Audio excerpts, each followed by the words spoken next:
Loops is a very common programming term, and I'm going to explain exactly what a loop is. But first, here's a programming challenge. Imagine if you were tasked with printing the numbers 1 to 100 to the console. Now, there's a few ways you can approach this. The first one that might come to mind may be this: just typing each number one at a time.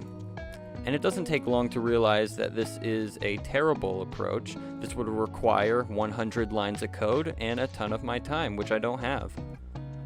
And so now printing the numbers 1 to 100 is going to be pretty difficult. I could shorten this task a bit. I can use a counter variable, counter equals 1.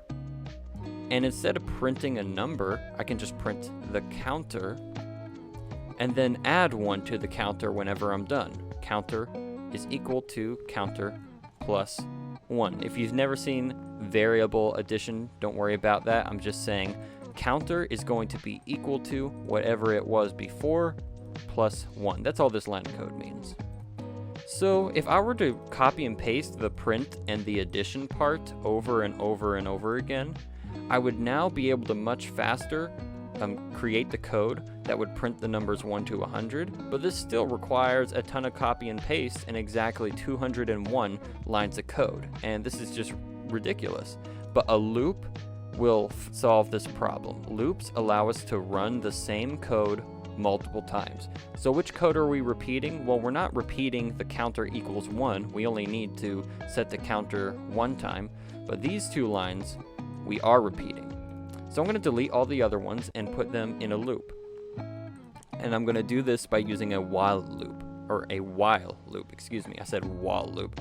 It's while, W-H-I-L-E, while counter is less than 101, colon. So this is the start of my loop.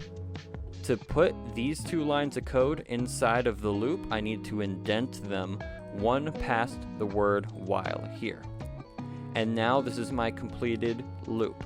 It starts with the word while, then I have a condition. We are going to repeat these two lines of code as long as this condition is true. And the condition is our counter variable has to be less than 101. And don't forget this colon here. Now if I run this, we have finally solved the task of printing the numbers 1 to 100. And this time it only took 5 lines of code to do it, 4 if I deleted that extra space there. And this is so much more efficient. This is why loops are very important. They let us take our code and repeat it so we don't have to do ridiculous things like copying and pasting 100 times. Now there's more conditions you can do. For example, I did while counter is less than 101, but you could alternatively say keep running this code as long as counter is less than or equal to 100. That changes the condition, and I can still run it 1 to 100.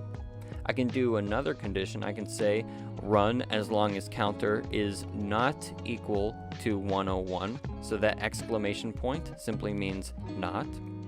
And this is going to keep running until the counter is 100. Then we're going to add 1. Now it's 101, but 101 is 101. This is no longer true, and the while loop will exit. But let's just prove it does the same thing. Click run, and we still get the numbers 1 to 100. This is why loops are so important. So all a loop is, now you know what it is, but all it is a structure in our code that lets us repeat code as many times as we need it to.